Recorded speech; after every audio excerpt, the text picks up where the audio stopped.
So we are now going to take the next big step with this test and trace vision that is going to allow us to squeeze this disease, constrain it further. Remember, the disease flourishes when people who get it are not identified and spread it to other people. But this disease is put in a very bad place if more and more people are identified and isolated properly, their contacts are traced, those people who need isolation or quarantine are reached. The more knowledge, the more reach, the more ability to treat each person appropriately, the better off we are in fighting back this disease. Now, we've the whole way through not had the testing we needed or deserved.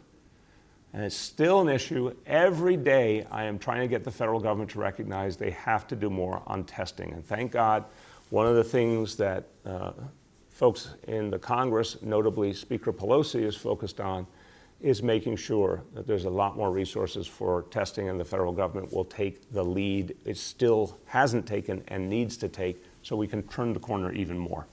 But in the meantime, we're going to use every tool we have here to maximize testing, to maximize tracing, to change the trajectory even further in a favorable direction. And we put together a great team to do it. And this effort will be housed and will be led by the organization that's been throughout this fight nothing less than heroic, and that is our health and hospitals, the folks who have led the way in our public hospitals and clinics, the folks who have been at the front line fighting this enemy in a way that literally came to the attention of the whole country, of the whole world. I'll use the obvious example of Elmhurst Hospital. When I say Elmhurst Hospital, you're going to conjure up, I think, a vision of an extraordinary onslaught that hospital took from this disease, but you should also conjure up the vision of heroes, people who fought back, people who had the wherewithal to hold the line. And our hospitals across the board, all 56 of them in the city, but particular respect for the 11 public hospitals and all the clinics, they held, no matter what was thrown at them, they held in this fight. And I have gained even more respect for the people at health and hospitals for the heroic role they have played. So, considering that in this fight, New York City was the epicenter in this whole nation, and places like Elmhurst Hospital were the epicenter within the epicenter, it is such a statement on the strength and quality of the people at health and hospitals that they bore the brunt of the single biggest attack in the whole country by this disease, and they held and they fought back. They also, and I want to give a lot of credit to the folks at health and hospitals, they've been leading the way in so many other ways. They had to put together a huge new staffing plan, finding doctors, nurses, clinical staff overnight, literally, to fight back against this disease. They created the community testing program in the clinics, literally in a matter of days. Everything at health and hospitals has been based on speed and intensity and precision, and they've done an amazing job.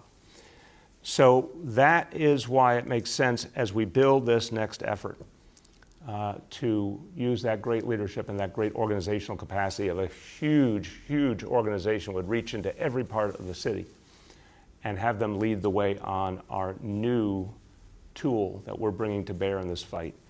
And I am so happy to announce today the New York City Test and Trace Corps. The New York City Test and Trace Corps is going to be a dedicated group of trained individuals who will lead the way in creating testing and tracing on a level we've never seen before in this city or this country. And they are going to bring together a huge amount of expertise. The expertise of folks who have spent a lifetime in public service and in healthcare, but also the expertise gained from these last months fighting this disease at the front line. Now, this is how we move forward, creating this test and trace core, confronting this disease, if you will, reaching deep into our communities, expanding testing, expanding tracing, really getting our arms around the problem as never before. And let me talk to you about the leaders of this new effort. So first of all, the executive director of the Test and Trace Corps will be Dr. Ted Long. Dr. Long is Vice President of Ambulatory Care at Health and Hospitals. He oversees care at the 11 hospitals and 70 primary care clinics. This is the largest public hospital and clinic organization in the nation. This is the ultimate. And Ted is the guy who oversees the day-to-day care to make sure that millions of New Yorkers get the help they need. He also led the way in putting together the community-based testing program over the last few weeks, literally in a matter of days, creating grassroots testing all over the city. Ted has the experience and the knowledge and the spirit to lead this effort, and I'm so thankful he's agreed to take on this assignment. Jackie Bray has done amazing work during this crisis and long before. She will be the Deputy Executive Director of the Corps. She has been one of the unsung heroes with a great team of other unsung heroes, and we're going to get a chance over the weeks and months ahead to really talk about the people who put together that amazing effort to get tens of millions of pieces of PPEs to our hospitals, our nursing homes, clinics, amazing efforts, our first responders, you name it. Jackie was one of the ultimate leaders of that amazing effort that found PPEs all over the world, worked to get the federal government to get us more, worked to create more here in this city. She's done extraordinary work during this crisis, and she has a special understanding of the challenges that vulnerable New Yorkers face from her previous work in city government, most recently as director of the mayor's office to protect tenants. So she'll bring that sensibility to this work as well. The chief medical officer will be Dr. Andrew Wallach. More than 2 decades, Dr. Wallach has served at Bellevue, and he knows our public health system in and out, and he understands the lives of New Yorkers and how to make sure they get what they need and how to create in real-world circumstances. Bellevue is synonymous and revered all over the country, synonymous with practical frontline medicine, folks who deal with any challenge and somehow find a way. I first got to see that so vividly during the Ebola crisis. And I got to tell you, then and now during the coronavirus crisis, folks at Bellevue are just tough as nails, and they do not bend and they do not break. So this is something that Dr. Wallach has been a leader of and a part of this experience, and he will bring that attitude, that spirit to this work, oversees a staff of over 1,000 as the physician in charge of ambulatory care at Bellevue. So again, someone used to working on a very big scale, and he'll help to create this extraordinary test and trace effort. Someone you've heard of before, if you've been watching these press conferences, Dr. Jay Varma, my senior advisor for public health. Jay brings a wealth of experience literally from all over the world. When you're talking to Jay and you ask him about certain realities we're facing in this disease, he'll tell you instantly about different ways he's understood this disease and other infectious diseases, and he'll reference the places he's been, including Hubei province in China, which is where this disease got its start. He's worked all over the world to understand how to fight back infectious diseases, and he's renowned for his work nationally and internationally, but he also has a tremendous sense of New York City, having served for 7 years in the last administration as Deputy Commissioner for Disease Control, so someone who brings so much to the table. And then Dr. Dimitri Daskalakis, you've all seen and heard his good work during this crisis. He'll be advising this effort through his current role, of course, as Department of Health Deputy Commissioner for Disease Control.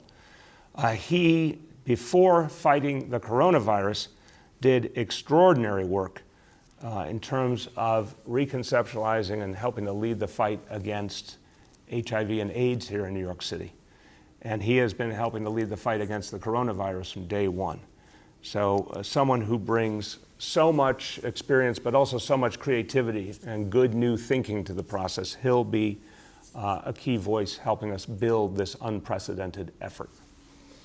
So we're all trying to do something that's never been done before, and this is the team of people who knows how to think that way, knows how to build something, knows how to make it real and practical and fast and precise, and something that can reach all across the 5 boroughs of New York City. Okay, now let's talk about the 2 magic words, test and trace, and what this means. What it means is creating more and more testing all the time. Now, we still have one hand tied behind our back because we're not getting the help we need from the federal government, and we're still fighting for all the lab capacity we want, but unquestionably, we're going to be able to expand testing greatly. It means eventually being able to trace more and more, in our perfect world, every person who tests positive. We want to find everyone who is positive and then trace all of their close contacts. And then everyone who needs help, you got to provide the help, and that's what we'll do. So someone who tests positive, can they continue to see this disease through at home? Are they in a place where they can isolate from the other members of their home or not? Do they need to be in a hotel? Do they need something more in the way of support to make sure they don't infect others? When you trace their contacts, the same question. Someone was in close contact with 3 people, you interview those 3 people. Those folks need to be tested. Those folks need to be asked, can they isolate if they test positive? Do they need a hotel room? If they need a hotel room, they're going to need a lot of support, medical support, food, laundry, you name it. This takes a big coordinated team to put all those pieces together. Now, we decided to call this the Test and Trace Core because we wanted to make clear, the word was chosen on purpose, this is a call to arms. This is a call of duty to come forward and put something together on an emergency basis to help people in a crisis. This is not business as usual. So this team has been charged by me by doing things very quickly, very intensely. They're up against a ferocious enemy. They have to be even more intense in the way they fight back. By early June, and this is an example of how fast we're going to move, by early June, we'll have 2,500 public health foot soldiers in this core. So it would take an entity that didn't even exist, and in the course of just weeks, it will be ramped up to 2,500 people to begin. Big number, but a necessary number to be able to build what we need to build. That number will grow thereafter and keep growing as large as we need it to be. Now, the same goes for testing. Today, our maximum daily capacity has hovered around 14,000. We need to go a lot farther. This team has guaranteed me that they will get the number up to a capacity of 20,000 tests per day by May 25th, so basically in the next 2 weeks. And by that point, we'll be using 33 community-based testing sites. Now, that's May 25th, right around the corner. 20,000 tests per day, 33 testing sites, but that's just the beginning. This team is preparing to get us to the level of 50,000 tests per day. And the goal is to have that in place in the next few months. 50,000 per day, 300 plus community sites, and that will be both public health sites and working with private providers as well. When you get to the level of 50,000 tests a day, 100,000 every 2 days, 1 million every 20 days, you can see now we're starting to get into the kind of extraordinary levels we need, and we want to keep building all the time. So the testing, crucial, the beginning of it all, but now the tracing. Think about what it means. A tracer needs to engage someone who tests positive. They have to say, who have you had close contact with in the last few days?